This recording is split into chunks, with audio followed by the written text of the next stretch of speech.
I watched the alternative all-American halftime show so that you don't have to, and it was bad. For those of you who hadn't heard about this, Turning Point USA, which is Charlie Kirk's former organization, decided after Bad Bunny was announced as the Super Bowl halftime performer, they were going to provide alternative programming. Because apparently they aren't aware that Puerto Rico is a US territory, and also they're bigoted. The little snowflakes were sad and they wanted a participation trophy. Aww. So let's see what Toilet Paper USA has managed to put together. I'm sure it won't be embarrassing at all. Welcome to the Turning Point USA All-American Halftime Show. And this one's for you, Charlie. Again, with calling it an all-American halftime show, Bad Bunny is, in fact, from America, you bigoted piece of shit. Like, I'm genuinely convinced that Republicans don't know that Puerto Rico is a US territory. Dedication to Charlie, I'm assuming they mean Charlie Puth. He did a great job with the national anthem at the actual Super Bowl. Then, for some reason, we have the national anthem. The national anthem was at the beginning of the Super Bowl. Were you trying to copy the entire thing? Because I thought it was just the halftime show that you had a problem with. Or did you feel the need to pad the runtime because you were worried that 30 minutes of bad country music wasn't enough for some reason? For some reason, this guitarist takes 500 years to plug in his guitar.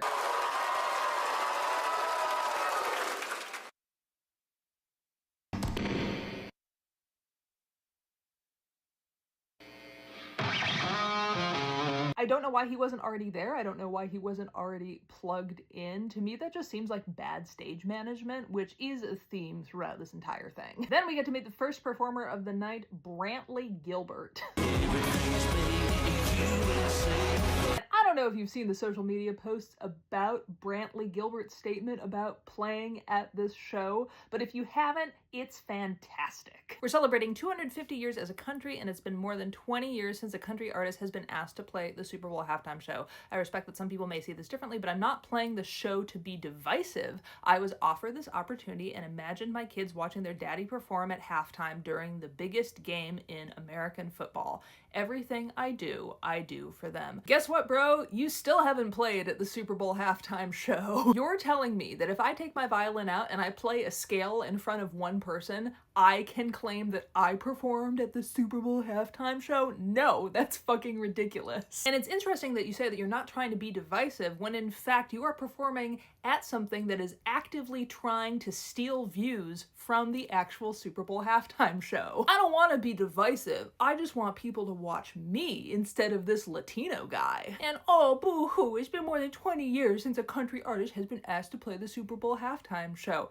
Guess what, bro? I play classical music. You know how long it's been since a classical violinist got asked to play at the Super Bowl halftime show? It's been never. And I'm not complaining because obviously there's not the market for that. And there's not really the market for country music at this point either. The difference is that I know how popular my genre is, and you're whining being a little man baby about how you don't get to play at the Super Bowl. Aww. Praying that the country stands united when you're actively trying to steal views is just such a wild feat of mental gymnastics. Speaking of actively trying to take views away, that didn't work. Guess how many people watched this shit? The highest estimate that I can find, so I am being generous, is that 6 million people watched it live and about 20 million watched it on YouTube. Though honestly, based on the comments that I've seen, it does seem like a lot of people are either roasting the performance, watching it for comedy purposes, or that a lot of the people that watched it were bots, in my opinion. Meanwhile, Bad Bunny had 135 million people watch his performance live, not counting anyone watching it after the fact. Most watched Super Bowl performance of all time, get fucked. Speaking of the lack of audience for this show, there was no one at this performance. Normally when you watch music performances, they have a bunch of shots of the audience showing how many people are there. They did not do that for this, I think because they didn't want to show just how few people were in the audience. You can see it a bit better during Kid Rock's performance, but there is no one there. And I love it. I did also hear a rumor that they were advertising for the show on Craigslist, like giving away tickets. I don't know if that is true, but God, I hope it is. Other than that, this guy sounded like every other mediocre country artist, which is to say that he sounded like a ripoff of Nickelback.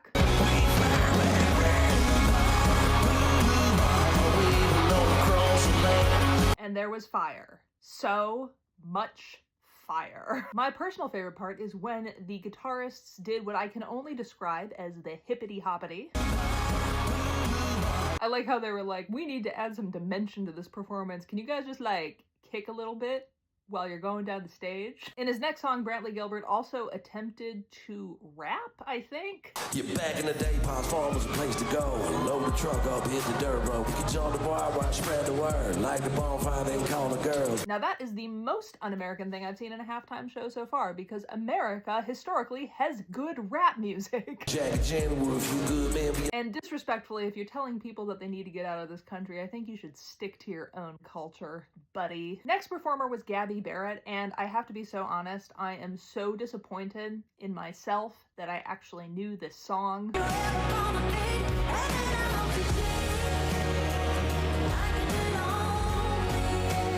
I hate that I actually recognize this. That's on me. I apologize. Overall, I don't have too much to say about Gabby. She does have a very nice voice. However, the audio quality / her enunciation was just really bad.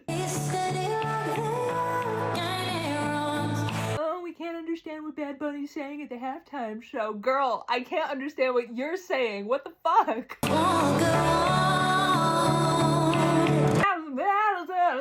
I will also say that a pantsuit is probably the least rock show thing one could wear. Not to say that any of the male performers have had like good outfits, but at least they weren't in full like campaign suits. It's just so frumpy, and it makes this halftime show even more uncool than I thought was possible. I don't care that I'm not fashionable enough to be making that joke. My favorite part of this performance was that you could tell exactly how few people were in the audience from this moment.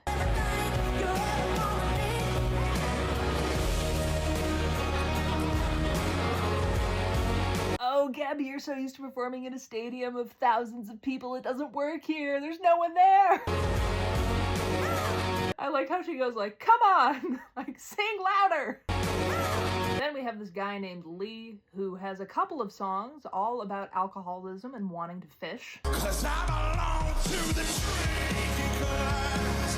Monday through Friday, we must start by. This one song in particular is like, I want to fish. Oh, I don't want to wake up and look at the news and be sad. Not wake up to all this stuff I don't want to hear. Not turn the TV on, sit and watch the evening news. You know, that is something that we have in common, to be fair, because I also get sad when I look at the news. But guess what? People are being murdered by the federal government, and we should be talking about that. I just can't believe that Bad Bunny was doing this. Guatemala, Mexico, Cuba, República Dominicana, Jamaica, y Trinidad, Antillas. While this is happening. I just want to catch my fish. Absolutely incredible. Then we have the already infamous performance by Kid Rock, who for some reason was introduced by the only 4 people of color in the building. Please welcome our homie, Kid Rock. You guys even want to be here? Are you being held hostage? Blink 3 times. Kid Rock's part of the performance for some reason started with just straight up sirens.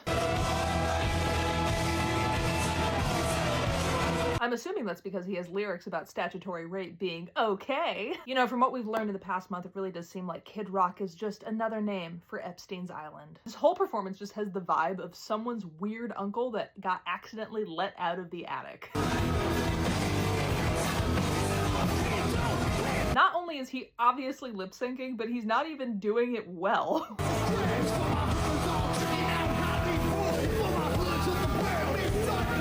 And I don't even understand why he's lip syncing. Like, how hard is it to yell like you have a throat cold? Kid Rock also has a trick that he would like to show you, and that is flipping that mic.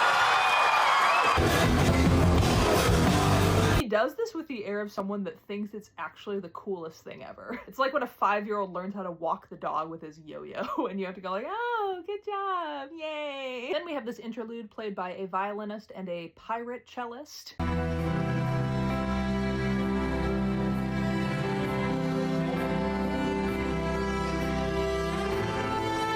And from the commentary that I've seen, most people thought that this was perfectly fine. I'm here to tell you that they were not actually playing.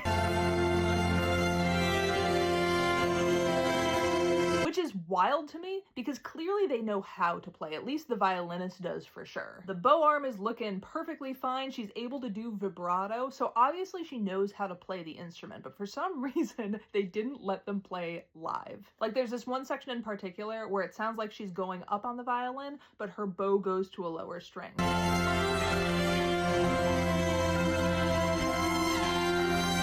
So the pitch goes up, she, while playing, is actually going down, which means that, yeah, not playing live. There were also little things that probably only a professional would be able to tell, like the bow changes of the recording were not matching up with what was happening on screen. And I mostly found this funny because they know how to play, so why aren't you letting them, like, do their jobs? Very weird. Also worth pointing out that the violinist and the cellist that accompanied Brandy Melville at the opener before the Super Bowl were absolutely playing live, and they did a phenomenal job.